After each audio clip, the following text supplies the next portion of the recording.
Welcome to Locked On Lakers for a Wednesday. Could the Lakers have gone a better route this offseason? That and other questions with guest Anthony Irwin coming up next.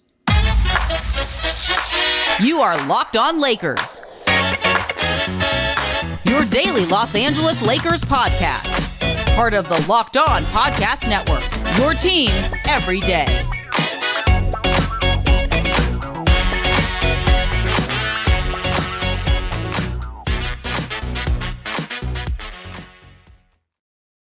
Our first listen of every day, Monday through Friday, always free, never going to be behind a paywall. And Locked On Lakers on YouTube is where you can watch the show, interact with Laker fans on this active community, help spread the word. We are less than 200 subscribers away from the 20,000 mark.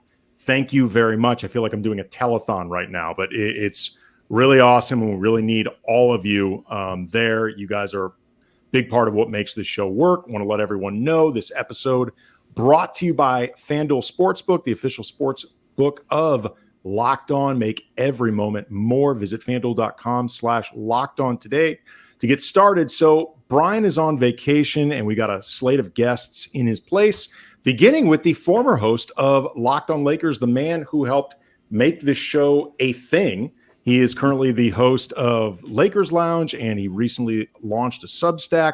You can find it at anthonyirwin.substack.com. Make sure to put that link in the show notes. And that's where you can read his words in addition to listening to him on the Lakers Lounge from the Lone Star State. Anthony Irwin, how are you? Doing good. This feels like when I was a kid, we moved out of my original house. I grew up in a condo, and then I showed back up. We drove by the house, the old condo, after living in the house that my parents are currently in. We drove by and I was like, wow, that's weird. I just feel like wow, this is weird to be on this end of it. Well, I mean, hopefully it doesn't. I mean, other than the board with the rundown and some of the graphics, it is basically in the same state that you left it. We have not done a ton of remodeling. So yeah, I guess I hadn't left the state by the time I had left. So yeah, I think that's about right. it's more or less the same. Want to acknowledge at the top of the show the news about Bronny James suffering cardiac arrest Monday while working out at USC, where he's playing next season.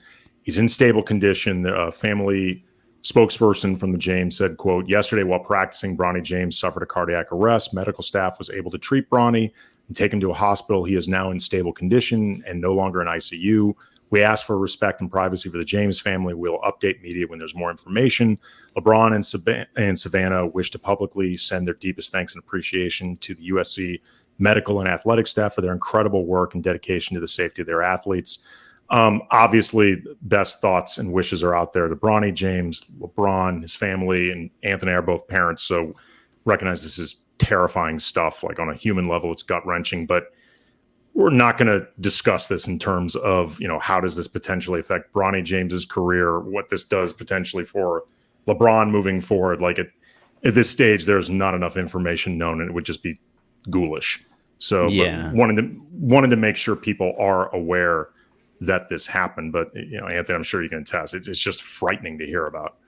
Yeah, I grew up obviously playing sports and stuff, and I have an abnormal aorta is the clinical term for it. So when I finished playing and stuff, I remember having a conversation with my mom, and she said, because I grew up right around Hank Gather's time, that was the thing, and so I finished playing. I finished my mediocre sports career, and then I had a conversation with my mom, and she was just like, "Yeah, that is always on our minds. That is always something that we're terrified about. Is just at any point we felt like you might just go down, and to actually see that happen with somebody in as incredible shape as Bronny is, and like you mentioned, being a father now, that is just." Whew, man. So yeah, thoughts, prayers, support to the entire James family. Transitioning awkwardly, but nonetheless, because I listened to the Lakers Lounge, I've heard you talk, Anthony, about how you think the Lakers had a good offseason, but not necessarily what you would have considered the ideal offseason in terms of approach. What would you have preferred that they did? Yeah, I don't mind this offseason at all. I've considered it like a leadoff double If we're talking baseball terms, there's some work to be done. I think there, obviously not just Christian Wood adjacent or whatever, but also is in terms of some backcourt depth. And if like Max Christie isn't ready, then, oof. But I do think though that one thing that they could have done is, just to maintain more flexibility in season to make some adjustments here and there. It would have cost them probably Gabe Vincent.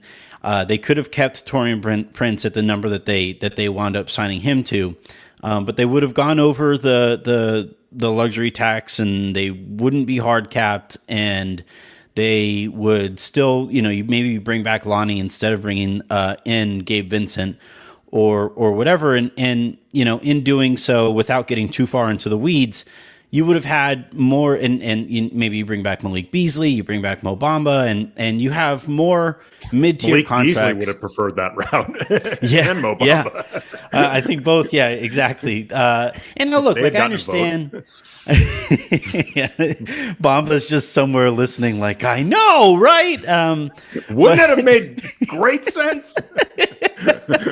Beasley's just standing there with his hand up, like just with his follow through. Like, man, that would have been great.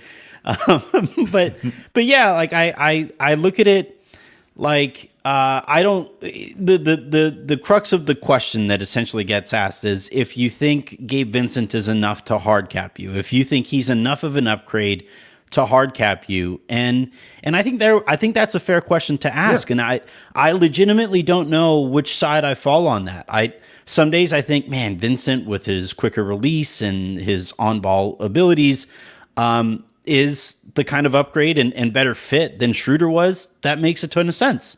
This team is going to be good. Other days I'm like, yeah, but if his playoff shooting isn't real, then what? If Austin Reeves and Rui Hachimura's playoff shooting wasn't real, then what? And that's where, if you bring back those contracts, you have a little bit more flexibility to address those issues midseason. Yeah, I hear what you're saying, and you are absolutely correct that if you let Beasley and Bamba walk, which they did, you're losing out on $26.5 million or so in expirings, which could have been potentially useful for souping up the roster mid-season. That's Kuzma. Yeah. I personally, though, I prefer what they did just because I would rather have the better version of the roster now as opposed to the best version of optionality. Just with the idea that you're starting the season monitoring LeBron heavily, monitoring AD heavily, and you want to have the best pieces around them both to make their lift easier, but also if those guys are sitting out, like just the best players available. I hear what you're saying with Gabe Vincent, and you are correct that there is a lot Gabe Vincent still needs to prove. His playoffs, he was nails, but it was definitely more exception to the rule when you take into account his whole career. But I would rather have him as a Schroeder replacement because I think Dennis actually low-key had a pretty good season last year. I would rather have him than Lonnie Walker. Assuming Lonnie was an option, I think he is a better fit for what the Lakers need than Lonnie would have been, certainly Beasley would have been. And I just feel like you are better off, given especially the particulars with LeBron, giving yourself the best possible team around them. And I think the Lakers did about as well as they could have when it comes to what was realistically possible for them in constructing the roster this offseason. Yeah, and I think so. If we're just talking about this in terms of spectrums, right? The spectrum that they wound up taking, the path that they wound up taking was what you're talking about. Best roster that they could have compiled, given everything that they were working with this summer. Path B or whatever, the other end of the spectrum being what I'm talking about, bringing everybody back, bringing back some, if you want to call it dead money, overspent money is what, is what I would maybe call it, for the sake of optionality in the season being way over there.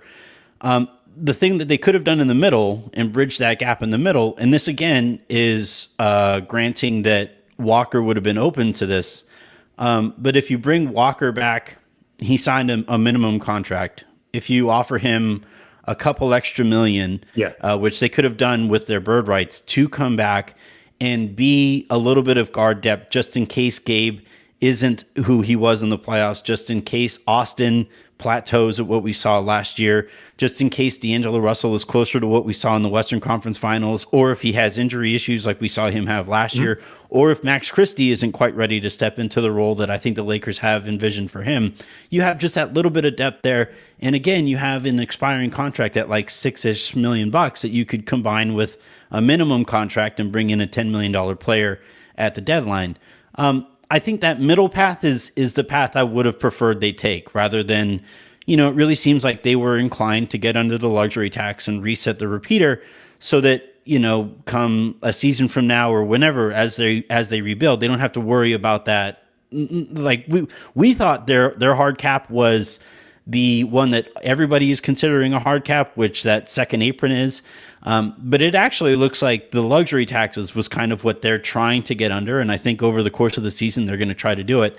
And that's where I don't know, Andy, I'm always going to be diametrically opposed to getting under the taxes after you're in the Western Conference Finals. That's just something I'm never going to sit well with. Okay. Let's stay on this, because I do think there are recent examples that make you right to be skeptical. I'm just not sure this is one of them. So we will get into all of that coming up next. Locked On Lakers is brought to you by FanDuel, and take your first swing at betting MLB on FanDuel and get 10 times your first amount in bonus bets up to $200. That's right. Just bet $20 and you will land $200 in bonus bets, win or lose. And you can bet on everything from the money line to the over-under to who you think is going to hit the first home run in a game. And if you are a Laker fan who also happens to root for the Blue, the Dodgers, and you're looking ahead, FanDuel has odds on the MVP, Cy Young, World Series winner, and Freddie Freeman, Mookie Betts, Clayton Kershaw, and the Dodgers themselves are among the respective leaders in those categories. It's all on an app that's safe, secure, really easy to use. Plus, when you win, you get paid instantly, no waiting around. So there's no better place to bet on MLB than FanDuel, America's #1 sportsbook. So sign up today. Visit FanDuel.com/lockedon to get $200 in bonus bets. That's FanDuel.com/lockedon. FanDuel, the official partner of Major League Baseball. Okay, so that question of money, Anthony, is interesting, and I've also heard you talk about that before. And broadly speaking, I agree with you in the sense that you don't want to ever see money get in the way of creating the best possible roster for yourself. And like a prime example of this was the Alex Caruso versus Talen Horton-Tucker decision that never should have been a decision in the first place. That was self-imposed. The Lakers could have had both, should have had both, and then on top of it, if they had to choose, they chose wrong. So that was really the problem, is if they were going to choose, you really needed to choose Alex Caruso over THT. But in this particular case, though, I don't mind if staying out of the luxury tax was a consideration in terms of wanting to avoid being hard capped for the roster configurations or avoiding repeater taxes, resetting, whatever. It doesn't bother me because I don't ultimately think it really affected the quality of the roster and then putting a good product on the floor. Because like my general opinion is if the Lakers can manage to put together a championship team, barely getting above the salary floor, I don't care. They don't need to spend to impress me. I just want them to spend smartly. If avoiding the luxury tax is a bonus or a necessity, I honestly don't care. I just want it. I don't want it to get in the way of doing smart things. It's funny that it's literally called a luxury tax because in this case, bringing back Lonnie would have been a luxury, right? Bringing back Lonnie would have been, a bit of a parachute. Again, just in case you suffer an injury to D'Angelo Russell or I really believe in Max Christie. So much so that people in Vegas were wondering if I was okay because of how excited I am to watch this guy grow into a player. But I still believe though that if if Max isn't quite ready, if Cam Reddish is who we all believe Cam Reddish to be at this stage of his career, or again, like that was the I can't think of a funnier like off-season secret that wasn't really a secret, that like as soon as he was available, everybody in the league was like, yeah, he's gonna be a Laker. I've said this before. It reminds me of that scene in Ferris Bueller's Day Off where Ferris has been, bugging Cameron, calling him to pick him up, and they show Cameron in the car, and he's like, he'll keep calling. All right, I'll do it. I picture Rob just like, okay, Rich Paul's going to keep calling and yeah, like, fine, I'll do it. And look, at this point, it's a low-cost flyer, but it does feel so inevitable that he was here. It was like Big Daddy. Like, did you ever see that movie with Big Daddy where the kid's like, Kangaroo song, Kangaroo song, Kangaroo song, all right! Like, like it was just... that was one that, like, as soon as he became available, every single person I spoke to, like, was just like, yeah, that's happening. That one could have been reported. It wasn't even tampering. It was just like, yeah, Cam Reddish just appeared to be on the Lakers. But yeah, I if like Cam isn't quite who can step, if Cam can't quite step in 2 minutes at the 2 or whatever, like Lonnie would have been nice to have. Yeah, sure. And that's even given. Like Lonnie had that great game 4 against Golden State. To that point, though, like when he entered the game, if anybody was sitting there saying that they were confident that he was going to turn that game around or turn that series around, they'd have been lying. Like everybody was shocked. And the reason that they would have been lying is because he was essentially out of the rotation. He had fallen out of the rotation over the course of the year. So I also understand why people are like, okay, really, you're hung up on Lonnie Walker. And I'm not. I'm just saying that, having Lonnie as your fourth guard, who steps in or maybe even earns minutes over the course of the year. To be fair, I mean, Lonnie may have thought, I don't want to sign up again to be a fourth guard. I want to go somewhere there could be more opportunity. Like I can see where Lonnie may have just not wanted to be here. Yeah. So I really felt bad for Lonnie. Like I thought, again, that series was more of an outlier than it was who Lonnie was over the course of the season. But watching him go from the $7 million he made last year to a veteran's minimum, like another, prove it deal now in Brooklyn was tough to watch. I really liked Lonnie. I'm biased because he came on the show and stuff, but I was really bummed to see how the offseason played for him. He is all by all appearances, just in terms of seeing him talk. But like when we spoke with Jeff Garcia from Locked On Spurs, he's like, Lonnie was really inconsistent and could be kind of maddening that way. And, it said something that he had been a first round pick by the Spurs and they were going into rebuilding and they didn't even give him a qualifying offer. But he's like, as a person, that dude is solid. He's like, he's a really good guy. I mean, if people want to read about him, he had a horrific childhood incident, that he had to overcome involving sexual abuse. He's spoken about this openly. Like, he just seems like a really good person who's really just overcome a lot. You've mentioned Max Christie a couple times now. You've been optimistic about it, but are you worried in the back of your head about him? Well, I guess worried is one term to use for it, because like, how confident can you be in a second rounder in his second year, right? But I did like what we saw from him defensively last year. I never thought that like the moment was too big for him mentally. Right. I think sometimes players were too big for him physically because he weighed $135 soaking wet. But I And then so you watch what he did last year, and defensively, I really like that. His shot, like overnight, essentially, his shot was a question mark coming into the NBA, and he turned around and was knocking down shots with regularity as a rookie. And then you see him have the summer league that he had, where just about every time he stepped on the floor, he was certainly the best Laker on the court, and oftentimes the best player on the court. And so, like, the progression is there in a way that you would like to see it. So I'm pretty excited about what he brings to the table. That said, the Lakers really seem to have him as their fourth guard right now. And if your fourth guard is a second rounder.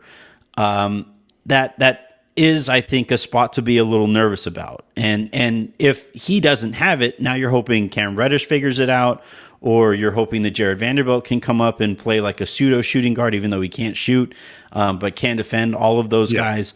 The amount that they appear to be like planning for him, carving out for him, that makes me a little nervous. Not him, the player, because I think he's going to figure it out eventually, but like what they're hoping for from him.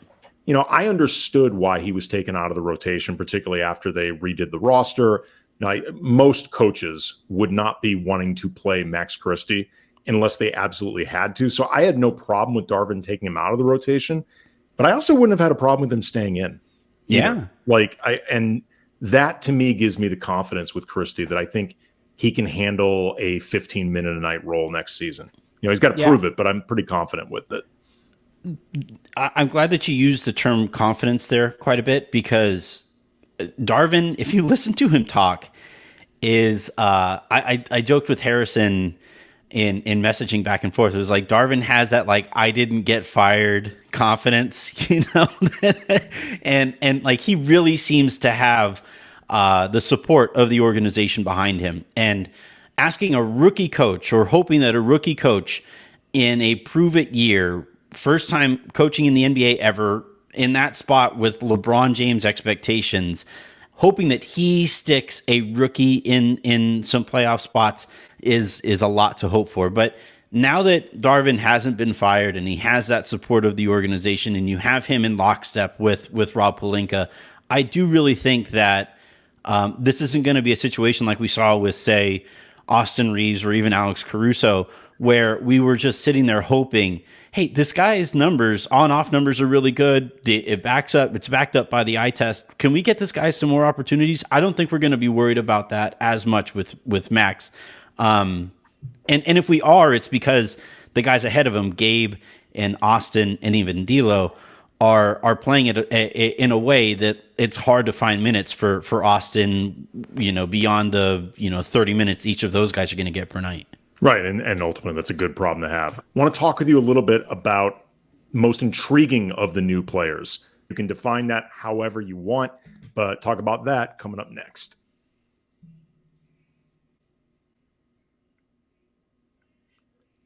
All right, real quick before we get to that question of the most intriguing new guy, curious your take on, there's all of a sudden, I'm seeing a lot of reaction among people who cover the league, sports media in general, about the threat of Saudi money and what it could potentially do to the NBA. Like we've seen a lot of, LeBron was among many NBA players who jokingly tweeted out, like he had a tweet a couple days ago, me headed to Saudi when they call Rich Paul, Maverick Carter for that 1-year deal. And I couldn't put this up, but it's Forrest Gump running, that path, sprinting out.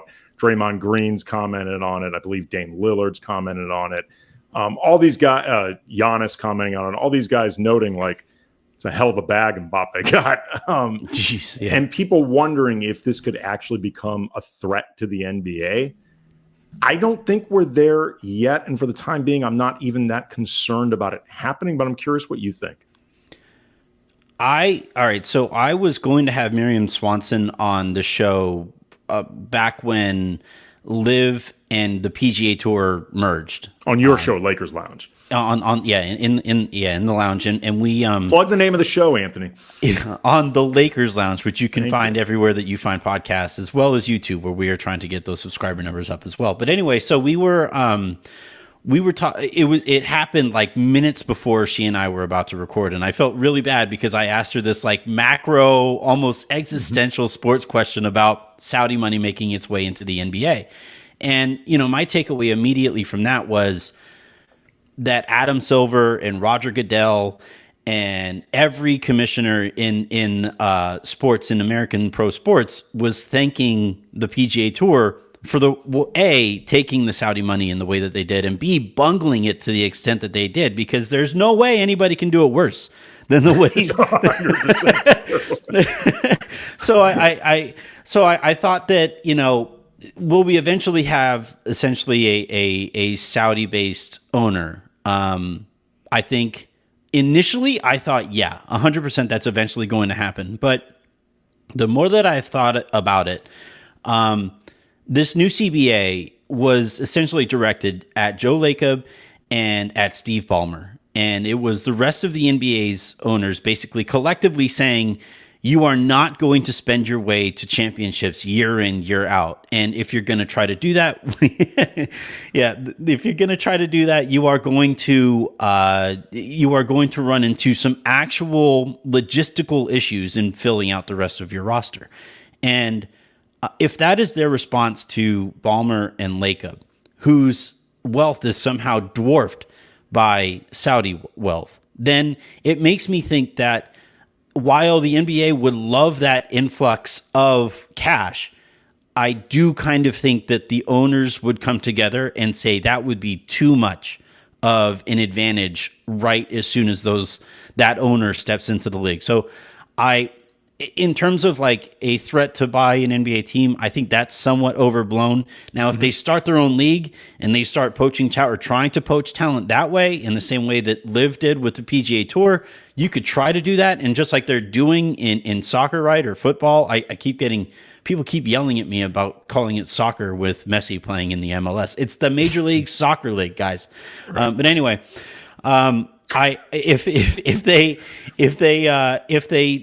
if they're going to try to do that and create a separate league and take NBA talent overseas that way, I think the NBA's only hope is that Nike and Jordan Brand and all of these sponsorships say that whichever player goes over there isn't worth as much playing away from American limelight. Otherwise, it's going to lead to some super awkward conversations and some super they're going to lose talent. It's going to happen. I don't think it'll be the LeBron Jameses, but could it be like the second tier type player or a super young player who hasn't quite made their name and is going to have like a $500 million thrown at them for the 1 year? Maybe. But I mean, do you think, okay, we've talked about him before, Cam Reddish, he was a lottery pick that so far has not popped. The Lakers are hoping the second time around they can, they can make it work for them.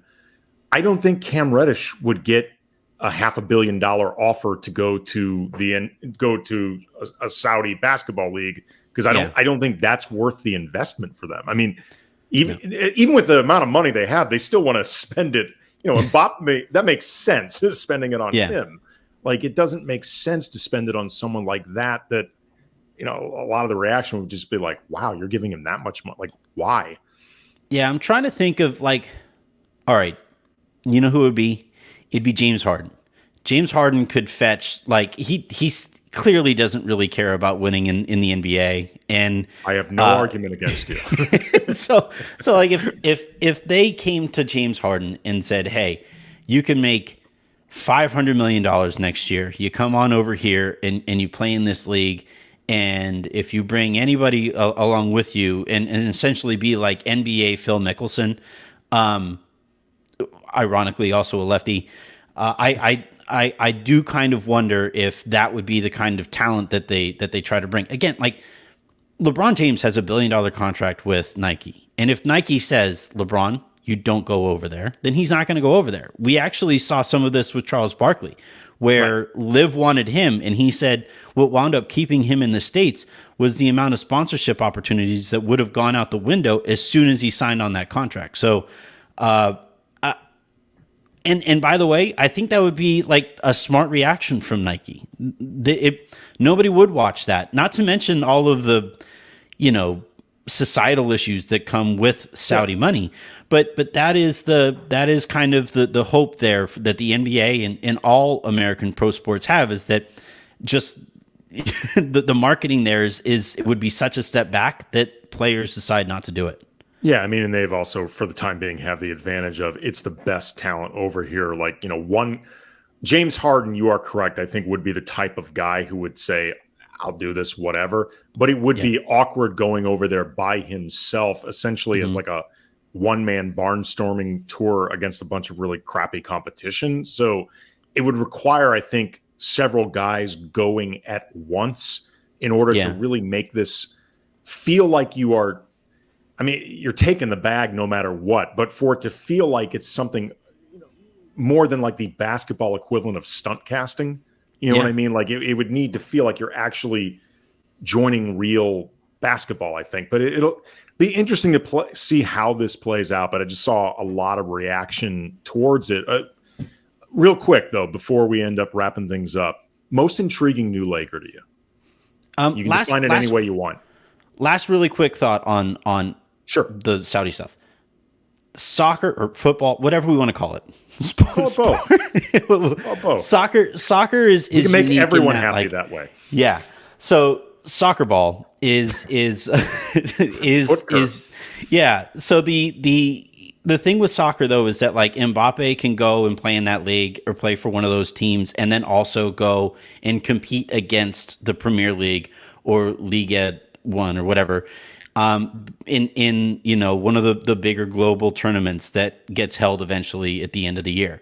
That isn't the case in the NBA, and that wasn't the case with LIV. And eventually we got the merger because the PGA was holding fast to no, we are not going to welcome those guys. We aren't going to compete or whatever. And eventually when the merger happened, we all tried to pretend that, that didn't happen. But in the NBA, in the NFL, in Major League Baseball, so long as those teams or whichever athletes go to Saudi Arabia and play there wouldn't be able to then come here and compete against these guys, that I think would be kind of really difficult for those guys to overlook. But to actually answer your question, most intriguing new Laker, it has to be Vincent. It really does. He's the way that I talked about it with Pete in the lounge was with Schroeder. If he was going to have success, he had to be on the ball for a few dribbles. Otherwise, he looked uncomfortable out there. And if he wasn't on the ball for multiple dribbles, then he also was hurting your offense because nobody cared about him being open, either whether he was going to knock down the shot or because of how long of his release he has that allowed players or defenders to rotate back and close out. With Vincent, that isn't the case. If he's off the ball, he has a nice quick release and he can knock down open shots in ways that Schroeder didn't. On top of that, if he is on the ball, it can be 1-2 dribbles and make a quick decision and get the ball back to LeBron or back to Reeves or whoever, or just rotate the ball. So the ability to operate in different windows for me, for Vincent, is, I think, really going to ignite an offense that at times really got gummed down because Darvin was trying really hard to find a fifth player in those minutes, right? He had Rui that he relied on, he had LeBron, AD, and Reeves, and he was just trying to find any fifth player who could maybe work there. Schroeder did defensively, but he hurt the offense. And while I do think Vincent hurts you defensively compared to Schroeder, he isn't that kind of defender. He isn't that kind of an athlete. It winds up being a net positive because of what he can do off of the ball and in multiple kinds of windows. He's a point guard that the Lakers haven't had, frankly, since like Caruso. In that, and we saw how well Caruso fit, right? To this day, I think he still holds the highest net rating playing with LeBron than any teammate LeBron has ever had. So if Vincent can do some of that stuff, that works for me. That would be really nice. If nothing else, it could maybe fully get everybody past Alex Caruso. He is Anthony Irwin. Never happen. I know it's not going to happen. He's Anthony Irwin. He is the host of the Lakers Lounge. You can find his Substack, anthonyirwin.substack.com. Read his words there. Listen to him on the lounge. Dude, this was fun catching up, man. We'll have you on again when Brian's back. Maybe bring in Harrison. Try to create as many of these boxes on the screen as possible, dude. I appreciate the time, man. Thank you. Hey, thank you for having me. It's always fun to step into my old house. Yeah, coming up during the week while Brian's out of town, going to have Dan Wojcicki from the LA Times, going to have Trevor Lane and Sean Davis from Lakers Nation, and I've got the ultimate Cam Reddish scouting report with the hosts from Locked on Knicks, Locked on Hawks, and Locked on Blazers, all giving rundowns of their impression of Cam Reddish, so you will learn everything you ever wanted to know. See everybody on Thursday. Later.